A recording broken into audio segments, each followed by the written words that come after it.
Olá! Há aproximadamente uma semana, o samba perdeu um dos seus maiores representantes. Nelson Sargento, cantor, compositor, artista plástico, morreu vítima da Covid-19, mas deixou um importante legado para a canção brasileira, marcado pela resistência ilustrada em um trecho de sua mais famosa composição. O samba que agoniza, mas não morre, é tema da nossa reportagem, que destaca a trajetória de um gênero que vive na fronteira fina da glória e da repressão. Na entrevista central, recebemos o escritor e pesquisador Luiz Ricardo Leitão. Ele recorda passagens importantes da carreira de Nelson Sargento e faz um importante apanhado da experiência histórica do samba. Continue aqui com a gente, eu sou Afonso Bezerra e o Central do Brasil começa agora. Central do Brasil. E neste sábado, dia 5 de junho, haverá atos em defesa do meio ambiente em todo o mundo. As organizações e redes que fazem parte da jornada anti-imperialista reforçam uma convocação para as mobilizações que exigem o fim dos ataques à terra e ao meio ambiente. Embarque imediato.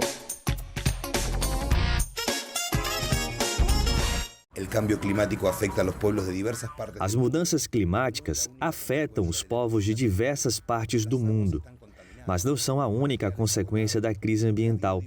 As águas estão contaminadas, os mananciais esgotados, a biodiversidade sofre um ritmo brutal de extinção. O desmatamento, os monocultivos e a mineração em grande escala estão destruindo solos e populações inteiras. A pandemia de Covid é a última cara dessa crise ambiental e sistêmica. A origem desses superpatógenos está diretamente relacionada com a destruição dos ecossistemas. Tudo indica que, se este sistema de produção continuar, teremos novas pandemias. Os capitalistas apresentam falsas soluções, que não darão respostas às necessidades sociais e ecológicas dos povos. Esse caminho conduzirá inevitavelmente à destruição da humanidade e da natureza. É um projeto de morte, dominação e destruição. A saída está na reconstrução das relações entre os seres humanos e a natureza. Em Brasília, um projeto leva comida saudável para quem não tem condições de fazer a feira do mês. Em Porto Alegre, um serviço de entrega de currículos aproxima desempregados dos lugares onde tem vaga de emprego disponível. O que esses dois projetos têm em comum? A solidariedade. A repórter Emília Bisotto apresenta esses dois projetos e mostra como eles têm ajudado milhares de famílias. Trilhos do Brasil. Um projeto social ganhou vida no início da pandemia com o objetivo de articular uma rede de apoio em pontos estratégicos do Distrito Federal e diminuir os impactos negativos causados pela chegada da Covid-19. O projeto Dividir conta com a captação de recursos e acontece a partir de doações que são repassadas a uma rede de entidades envolvidas em ações sociais, como, por exemplo, a distribuição de alimentos. Sofia Gomes cozinha para uma das ações de distribuição de marmita do projeto e conta como surgiu. O projeto surgiu em março de 2020, junto com o início da pandemia do Covid-19, e surgiu com foco na segurança alimentar e nutricional. A gente já conseguiu distribuir mais de 400 mil quilos de alimentos em formatos de marmita para pessoas em situação de rua, ou cestas básicas e cestas verdes para famílias em vulnerabilidade. Se você quiser saber um pouco mais sobre o projeto, acesse a nossa página, nosso perfil no Instagram, @Projeto Dividir, e saiba como participar. O Cacá Dávila, morador de Porto Alegre, também se sentiu tocado em ajudar quem precisa. Ele, que já esteve desempregado em outros momentos, criou o projeto Delivery de Currículo. Ele recolhe currículos em comunidades da cidade onde mora para voluntariamente dar aquela força para quem está em busca de trabalho. Pensei em, de repente, colocar esse mochilão nas costas, né, que são essas bags grandes de motoboy, das pessoas que trabalham com teleentrega, só que eu arrecado currículos e saio distribuindo em locais que estão contratando. Então eu vou com esse mochilão nas costas, entrando de comunidade em comunidade, as comunidades mais carentes, aquelas comunidades menos assistidas. Onde tem vaga, eu vou lá e deixo esses currículos. Desde o início dessa pandemia, já consegui ajudar mais de 1.000 famílias, voltaram a ter dignidade. O momento é difícil, o momento é delicado, mas o momento é de união. Nelson Sargento, sambista carioca que partiu na semana passada, vítima da Covid-19, eternizou em uma de suas canções que o samba agoniza, mas não morre, é resistência. A repórter Nayata Wani nos mostra como este ritmo, tão enraizado na cultura nacional, além de ser a trilha sonora da alegria e da diversão de muitos brasileiros, também é um ato político. Nacional.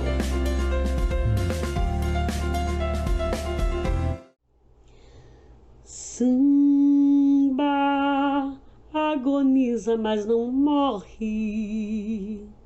Alguém sempre te socorre antes do suspiro derradeiro. Ao som de Nelson Sargento, a pernambucana Manu Travassos, que é cantora, relembra o legado que o sambista deixou para o cenário musical e cultural brasileiro. Com 15 anos de carreira, Travassos nos conta que o samba vai além de um estilo musical. Faz parte da nossa história, faz parte da nossa cultura. E o samba é, sim, uma manifestação, um ato político. O samba nasceu no Brasil a partir dos batuques trazidos pelos africanos, que foram escravizados no nosso país. Desde então, se tornou um gênero musical que, além da alegria contagiante, também revela muita luta e história do povo negro, como explica a cantora paulista Roberta Gomes. O samba tem mais de 100 anos de idade e muita história para contar, porque é assim, enraizado dentro da cultura do negro brasileiro, da cultura brasileira, e é um instrumento político e de luta. Definido como um crime de vadiagem, o samba foi fortemente criminalizado nos séculos XIX e XX. Mesmo décadas depois, esse estilo musical resiste em vozes que contam muitas histórias e deixam um legado para o Brasil. Morro, pés descalços na ladeira, lata d'água na cabeça, vida rude alvissareira. Crianças sem futuro, sem escola, se não der sorte na bola, vai sofrer a vida inteira. E este caráter político, esse espírito de resistência do samba tem uma construção histórica. Para entender como se deu esta trajetória, nós recebemos na entrevista central de hoje o escritor e pesquisador Luiz Ricardo Leitão. Ele recordará momentos importantes da biografia do samba, jogando luz sobre fatos históricos do ritmo e contará passagens marcantes de um de seus maiores expoentes, o sambista carioca Nelson Sargento. A entrevista é de Aline Antunes. Entrevista Central. Hoje vamos conversar com o escritor, professor e pesquisador da Universidade do Estado do Rio de Janeiro, Luiz Ricardo Leitão. Vamos falar sobre o samba e o legado de Nelson Sargento, que nos deixou em 27 de maio, vítima da Covid-19. Professor, muito bem-vindo ao programa. Considerando o histórico de Nelson Sargento ao lado de grandes nomes do samba e sua trajetória como cronista da resistência popular, qual o legado ele deixa para as próximas gerações? Imagine você ser presidente de honra da nação mangueirense, da Estação Primeira de Mangueira, guardando consigo tudo que ele aprendeu ao lado de Geraldo Pereira, Carlos Cachaça, Cartola, essa pleiade de grandes nomes do nosso samba, e manter a chama viva da resistência, que é o traço da Mangueira. Mangueira é uma escola de comunidade, Mangueira é uma escola que tem na raiz, na ancestralidade, a sua essência.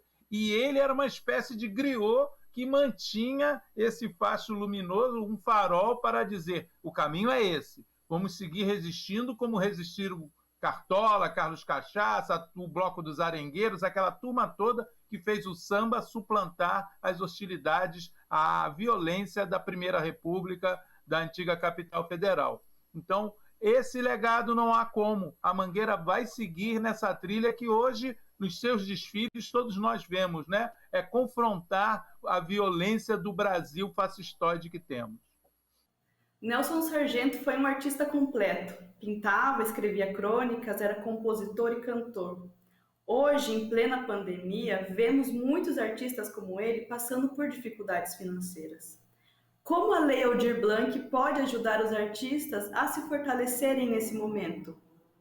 Bom, antes de mais nada, temos de lembrar que todas as ações têm de ser coletivas. O Brasil, dessa pós-modernidade ultra-neoliberal, passou a crer que as ações individuais resolvem tudo, que o empreendedorismo resolve tudo. E não é isso. Na verdade, o que nós temos visto, sobretudo nas escolas de samba, é que os artistas populares estão se arregimentando para poder postular, né, pedidos de apoio e tudo mais, porque se não for por essa via, eles não vão lograr sucesso.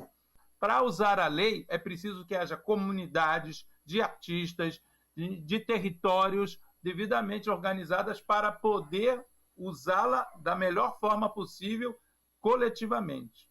O samba e a cultura popular têm um histórico de criminalização. Nelson, inclusive, satiriza o falso moralista. Ser provocador e contestar o senso comum é uma característica do samba? Muita gente pensa que a resistência à ditadura só se deu com a MPB, né, clássica, ou com a Tropicália, com o Caetano e o Gil, ou com o Geraldo Vandré. Mas a noitada de samba da opinião foi uma frente de resistência fantástica, com Cartola, Nelson Cavaquinho, com Aloysio Machado, com João Nogueira, com todo esse povo que se articulou para exigir democracia, exigir direitos iguais para a população brasileira e assim resistindo. O samba é resistência. Em qualquer época da vida pública nacional, o samba tem sido resistência. Não apenas lá no início, agora também, ainda mais com toda essa hostilidade à cultura afro-brasileira. Em um texto de sua autoria, o professor diz: o samba não é apenas um gênero musical, mas a carteira de identidade dos eternos excluídos das evoluções capitalistas. Poderia nos falar um pouco mais sobre isso? Eu digo que o Brasil tem um projeto de modernização sem ruptura. Ou seja, os acordos são feitos entre os segmentos, as frações das classes dominantes, né, por cima, excluindo o povo, que é uma espécie de espectador da vida pública nacional. Não possui interferência ativa, né? E na ação política, nós colecionamos algumas derrotas, sejamos sinceros, reconheçamos esse traço triste de um país que não passou por nenhuma reforma radical, como passou Cuba, como passaram os próprios Estados Unidos, como passou a França com uma revolução que destituiu a nobreza. O Brasil não teve isso e encontrou num meio de resistência cultural, na expressão mais refinada, aspas, de tudo isso, que foi o samba, a sua maneira de se afirmar. Hoje a nossa paradinha na cultura tem uma dica para o final de semana. A cantora e compositora Indy Naise recomenda o Festival Luz del Fuego, que acontece neste domingo no formato virtual. Parada Cultural.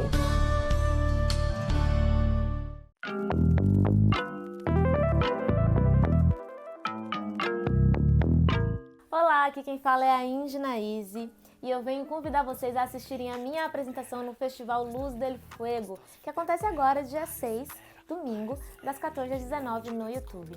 Esse festival ele tem o objetivo de potencializar a presença feminina no mercado da música e o line-up e a produção do festival são 100% femininos. Teremos a apresentação também de Afronta MC, Morena, Gabriela Brown e outras maravilhosas. Celestial, minha sombra pela lua. Eu conto com vocês lá com a gente. Um beijo!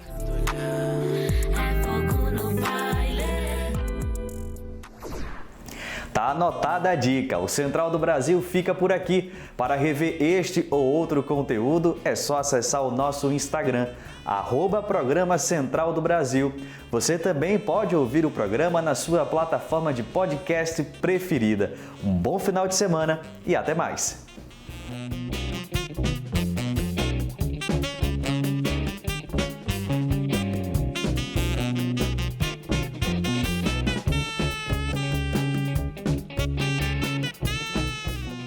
Central do Brasil, a rede de comunicação dos movimentos populares.